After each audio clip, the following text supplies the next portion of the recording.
Welcome back, boys and girls, ladies and gentlemen. This is Real Big Ten Football Talk +1 with Chris. This is week 13 of the 2018 college football season, rivalry week, and this is a +1 matchup. I should change the name slightly to plus more than one because I will be, for this week, since the Big Ten doesn't have many high-profile matchups outside of course, the Ohio State-Michigan game, I'm going to talk about games outside of the Big Ten this week for the most part, starting with this one in particular, which is the Apple Cup. That is the Washington Huskies, ranked 16 in the country, 8-3, 6-2 in Pac-12 play, going to Pullman, Washington to play the number 8 ranked Washington State Cougars at 10-1, 7-1 in Pac-12 play.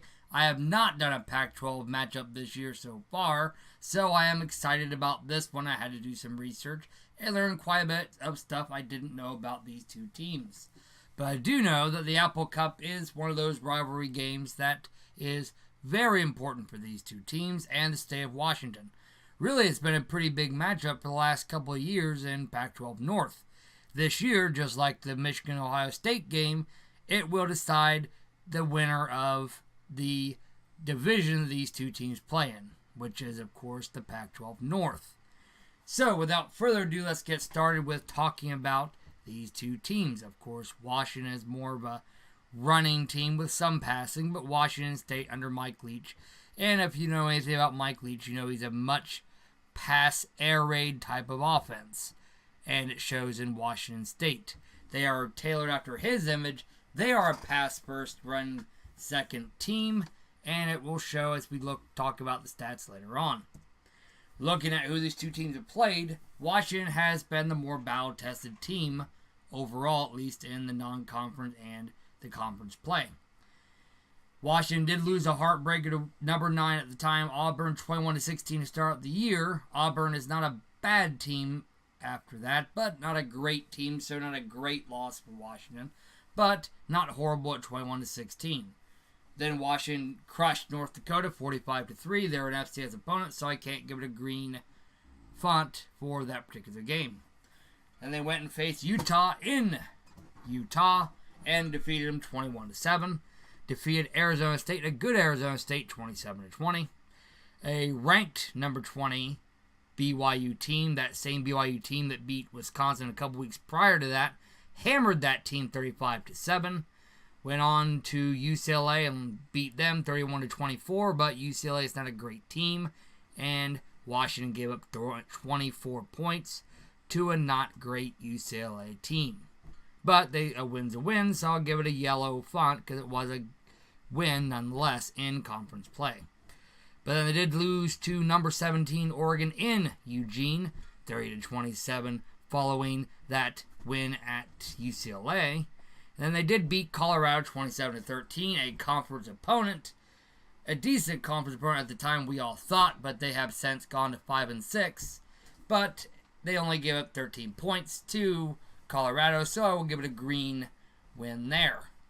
But they looked horrible against California, losing 12-10, only scoring 10 points against the California team. That's pretty good, but not great.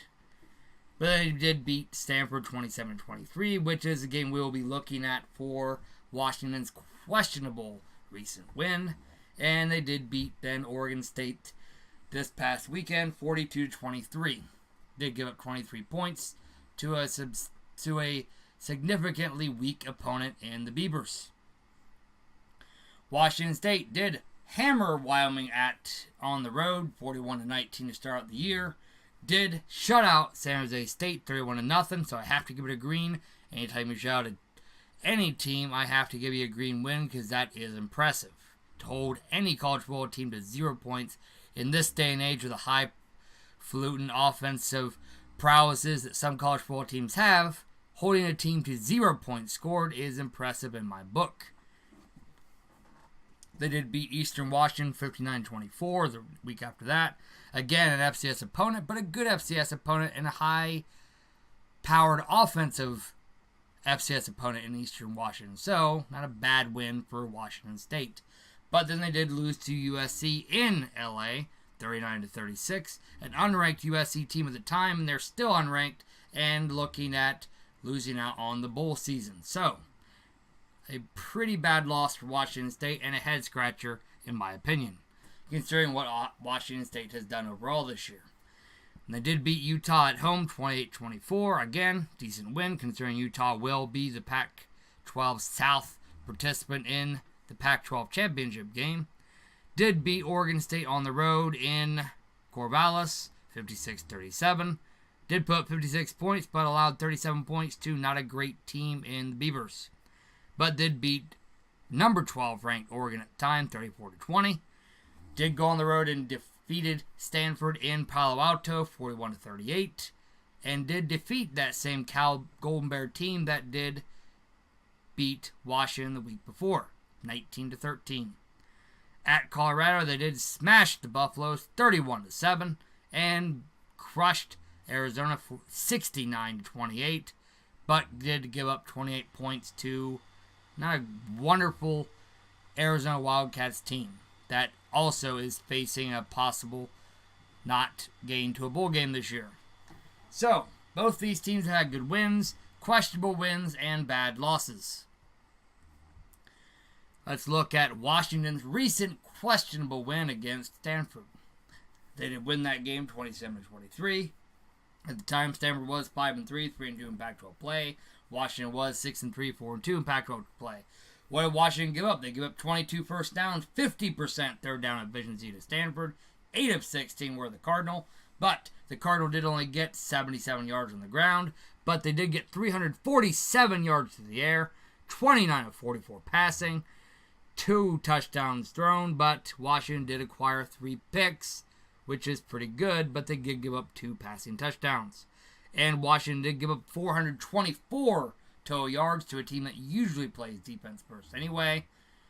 Non-factor, 4 penalties for Stanford for 28 yards, but Stanford did commit 3 turnovers and Washington committed 0. And Stanford did hold on to the ball for only 27 minutes, 22 seconds to Washington's 32 minutes, 38 seconds. What did Washington do on offense? They only got 19 first downs, 28.5% third down efficiency. It's 4 of 14. That is quite horrible, but Washington did get 177 yards on the ground against a pretty good running defense in Stanford, but Washington did only get 194 yards through the air. Not great. 16 of 27 passing, okay, but not great. But Washington did not throw a pick and did throw 1 touchdown. And acquired 371 total yards. Not great, not bad, but cause for concern possibly moving forward. And Washington did commit 8 penalties for 85 yards. That, again, can lead to trouble against Washington State. Speaking of the Cougs, let's look at Washington State's recent win against the Cal Golden Bears. At the time, Cal was 5-3, 2-3 in Pac-12 play. Washington State was 7-1, 4-1 in Pac-12 play. What did the Cougs give up to California? They gave up 20 first downs, but only 28.5% on third down. That was 4 of 14. 112 yards on the ground, but only 179 yards through the air. 18-33 passing was California. 1 touchdown pass to 1 interception thrown. Not bad for Washington State. And Washington State did only give up 291 total yards. And non-factor, California did commit 2 penalties for 25 yards. Washington State did force 2 turnovers, but allowed California to hold onto the ball longer at 31 minutes and 19 seconds to Washington State's 28 minutes and 41 seconds.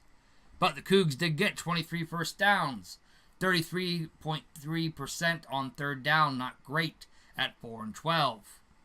I'm going to say rushing yards is a non-factor just based on Washington State's style. They're not a running team at all. They're not balanced at all, so you can't really look at how many yards they get on the ground. That's really a factor because they don't run very much. They did get 334 yards through the air, which is impressive. 35 of 51 passing collectively. 1 passing touchdown thrown and 1 pick. Not great. 413 yards of total offense. Pretty good against a Cal team that's pretty good on defense. But Washington State did commit 7 penalties for 80 yards. Again, can be a problem moving forward, especially if Washington State does beat this Washington team, and if Washington State somehow sneaks into the college football playoff, that amount of penalties can come back to bite them. and they only held onto the ball for 28 minutes and 41 seconds in that game. That was a winning performance, but Washington State couldn't hold onto the ball longer. Cause for concern possibly moving forward for their defense. Looking at the last 5, Washington has dominated this contest. 2017, 41-14. Washington crushed the Cougs in Seattle. 2016, Washington hammered the Cougs again, this time in Pullman, 45-17. 2015, Washington crushed the Cougs again in Seattle, 45-10. 2014, a little bit closer, Washington still hammered Washington State, 31-13. 2013 was the closest matchup between these two teams. Washington did still win in Seattle, 27-17. As you can see, Washington State is probably filled with a whole lot of anger. I would be too if I was Washington State. Washington State hasn't beaten this Washington team since 2012. And that was in overtime. Moving forward, let's look at the offense. Washington State, excellent in all aspects of offense. Washington, a little questionable in some respects. Time of possession, 31 minutes for Washington, 33 minutes for the Cougs. Total offense, 415.3 total yards per game, and it's 56th nationally. Not great, not bad for Washington, but questionable considering they are a Pac-12 team, and most Pac-12 teams do pride themselves on offense. Third down efficiency, pretty good at 44.5%. That is 27th nationally. But turnover margin only at +1. That is 60th nationally. If you're above 0, you're okay, but only +1. Washington can struggle to turn the ball over, and it's shown in their 3 losses. Washington State, total offense, 482.3 yards per game. That is 14th nationally. But most of that is passing, as we'll look at in a minute. Third down efficiency, 45%. That is 24th nationally. Again, pretty good. +6 turnover margin. Washington State does not beat themselves very often turning the ball over. That is 28th nationally. Looking at red zone offensive efficiency, the Huskies struggle in scoring, but they do well at getting inside the 20 at 4.8 attempts per game. That is 10th nationally. But the Huskies do only score touchdowns 55.5% of the time. Only score in general 79.6% of the time. That is 100th nationally. Cause for concern. When you get inside the 20, you need to score something. You're so close, you've got to at least get 3, but preferably 6 or 7. For the Cougs, they do get inside the 20 5.1 times per game. That is 7th nationally. Quite impressive. They do score touchdowns on 77.1% of the time.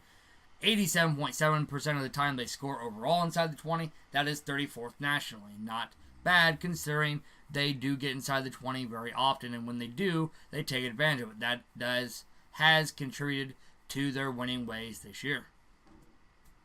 Looking at passing, of course, Washington State, green on all aspects because they are a pass-heavy team. Washington, okay. Washington's completion percentage is 64.6%. That is 27th nationally. Passing per game, not great at 236.9 yards per game, but is 61st nationally. Definitely cause for concern against a pass-heavy team like Washington State. Washington has also given up 2 sacks per game, and as we'll look at later on, Washington State also can get after the quarterback, so that can be cause for concern for the Huskies. That 2 sacks allowed per game is 54th nationally, and the Huskies have thrown 10 interceptions so far this year. For the Cougs, they are completing 70.3% of their passes, as first nationally by a small margin.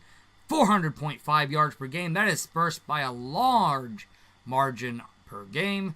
Only allowing 0.7 sacks per game. That is quite a low number. That is 4th nationally for the Cougs. And the Cougs are have only thrown 8 interceptions this year. Not bad, considering how many passes they throw. It's actually pretty good, I think. Rushing splits, like I said, Washington State, you can't really look at that as much, but I'll say it's red because it really is a very low number. For Washington, they are acquiring 178.4 yards per game on the ground. That is 55th nationally. Both teams do well against the run, however. Washington only giving up 125.2 yards per game. That is 22nd nationally. And yes, I made sure these numbers are correct because they're so similar. The Cougs have only given up 125.5 yards per game. That is 0.3 of a yard more than Washington, and that is 23rd nationally. But, like I said, Washington State doesn't run the ball very much, and it shows in their running per game at 81.8 yards per game. That is 128th nationally. Can't say it's horrible considering they just don't run the ball very often. I bet haven't looked at this stat, but I bet Washington State may run the ball 10 to 15 times per game. That's it. If that's the case, it's not bad. Moving forward, looking at pass defense, this is where I start to worry about the Huskies. They are allowing 64.62% of the passes completed against them. That is 115th nationally. Washington only gets after the quarterback 1.5 times per game on average. That is 110th nationally. Huskies have only acquired 6 interceptions this year. That is 98th nationally. But the Huskies don't give up that many yards overall through the air. At 192.8 yards per game, that is 28th nationally. Not bad. Pretty good, in fact. For Washington State, not bad on passing defense either. But they do give up 59.74% completion percentage. That is 65th nationally. But like I said, Washington State does get after the quarterback. They are committing on average 3.2 sacks per game. That is 13th nationally. Again, cause for concern for the Huskies. And Washington State has acquired 9 interceptions this year. That is 59th nationally. Not great, but not bad. But would want to get that number up a little bit more. Passing yards allowed per game for the Cougs, 208.3 yards per game. That is 44th nationally. Not horrible considering they're not playing an air raid offense such as themselves, but definitely cause for concern moving forward when they play the teams that do pass the ball a little bit better when they get into their bowl season or when they even play Utah again. Utah can throw the ball around. Overall, total defensive efficiency, all red for Washington for the most part. Washington has only acquired 14 turnovers this year. It's 94th nationally.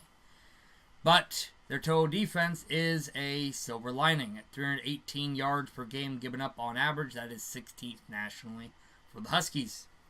But they are giving up far too many third down conversions at 39.8% per game. That is 76th nationally.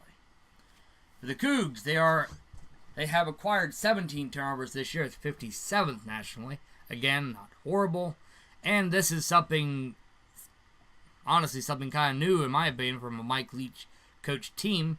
This Cougs team also can play some defense. They have only given up 333.8 yards per game on average. That is 25th nationally. Quite impressive for a Mike Leach team who usually tailors the offense first and the defensive distance second.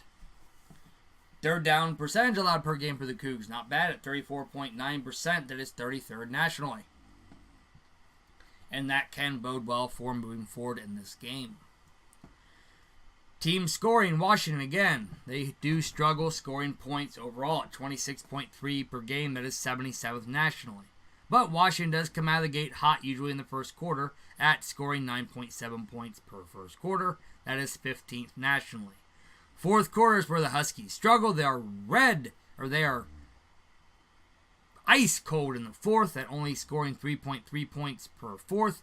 That is 126th nationally. That is big cause for concern for the Huskies. Washington State, all green on all aspects. They're scoring 38.6 points per game on average. That is 12th nationally. In the first quarter, they come out of the gate hot at scoring 9.3 points per first quarter. That is 21st nationally. In the fourth, Washington State jumps into overdrive at scoring 12 points on average per fourth.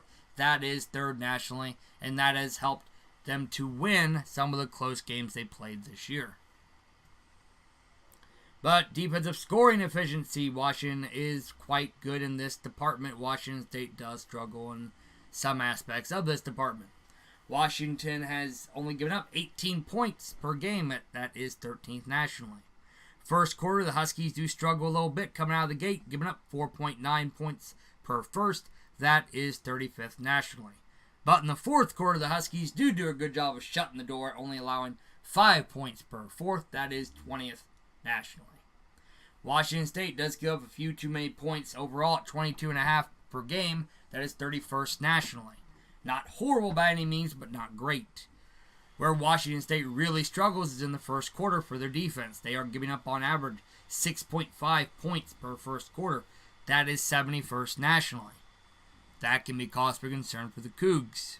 But the Cougs do a good job on defense of shutting the door in the fourth quarter by only giving up 3.2 points on average per fourth. That is third nationally. Again, quite impressive by a Mike Leach coached team that they actually care about defense. And it has shown. But self-imposed errors, that is the question mark for Washington State, and not a concern for Washington. They do not shoot themselves in the foot very much. Washington is only committing 4.82 penalties per game, but is 18th nationally. They're only giving up 43.73 penalty yards per game. Turnovers lost, only 13. That is 28th nationally. Washington State commits far too many penalties on average at 6.91 per game. That is 90th nationally. And they're leaving on average 68.36 penalty yards on the field. But Washington State has only turned the ball over 11 times this year. That is 15th nationally. Both these teams are well coached, and it shows in the amount of turnovers they have lost this year. Quite impressive for both teams, and I like this game because both teams are so well coached, with Chris Peterson at Washington and Mike Leach at Washington State. Both quite impressive coaches and have had a good career. Neat little tidbits. These teams played each other for the first time in 1900, where the matchup ended in a tie in Seattle, 5-5. A weird football score. I made sure it was football, the website it was on. It was 5-5 was the score. Since 2011, this game has been traditionally played on the first Friday after Thanksgiving. Interesting, I didn't know that. The game was renamed from the Governor's Trophy to the Apple Cup in 1962, due to, of course, if any of you enjoy apples, such as I do, you know that Washington is well known for their apples, and that does make sense. It would be called the Apple Cup. That's why I've always thought. Washington does hold the advantage all-time in this series at 72, 36, and 6. Washington's all-time win-loss tie record is 732, 447 losses, and 50 ties. Washington State has struggled overall in history. They have not had great success in football. Their game has been more basketball than anything else, but they are all-time at 549 wins, 552 losses, and 45 ties. But under Mike Leach, Washington State has improved. And when they had Ryan Leaf at the helm, they did get to the Rose Bowl, where they did lose to Michigan. But Washington State has had some good years here and there, but overall, not a great football program. Keys to the game for both teams. What does Washington need to do to win this game? They need to keep a constant fourth and fifth blitzer to keep Gardner Minshew, Washington State's quarterback, uncomfortable in the pocket and force him into mistakes. This is a pass-heavy team Washington is playing. They know this team. They know the offense very well. They know what they have to do on defense, and they need to blitz him, hit him, knock him in the mouth, knock him on his rear end to give themselves a chance to stop that pass-heavy team. Washington needs to develop a consistent passing attack while still utilizing Gaskins on the ground. Washington needs to win the time of possession battle by converting on third down. They must score 6 points inside the 20. You can't sell for 3 points against Washington State. Washington, you have to score 6. When you put yourselves inside the 20, you gotta convert. And I don't mean just getting 3, I mean getting 6. You have to force Washington State into quick 3 and outs on defense, since they do pass quite often. Force some incomplete passes and some fourth downs. It'll be quick because if you incomplete a pass, clock stops anyway. So you can force Washington State into quick 3 and outs and get your defense off the field quickly. For Washington State, you will win if you play smart but angry. You haven't beaten Washington since 2012, and that was a close victory in overtime. So you've got to attack Washington's secondary with quick, short, and intermediate passes to draw the safeties in, then go for the home run pass, sending the ball over their heads. You have to shut down Myles Gaskins and force the Huskies to pass the majority of the game where they can struggle. You have to win the time of possession battle. You have to hold on to the ball and get good completions if you're Washington State. And you have to shut Washington down in the fourth quarter and finish this game. You have to shut the door, Washington State. You've done excellent so far this year in doing that. You have to do it in this game because it could be close down the stretch. who to pick.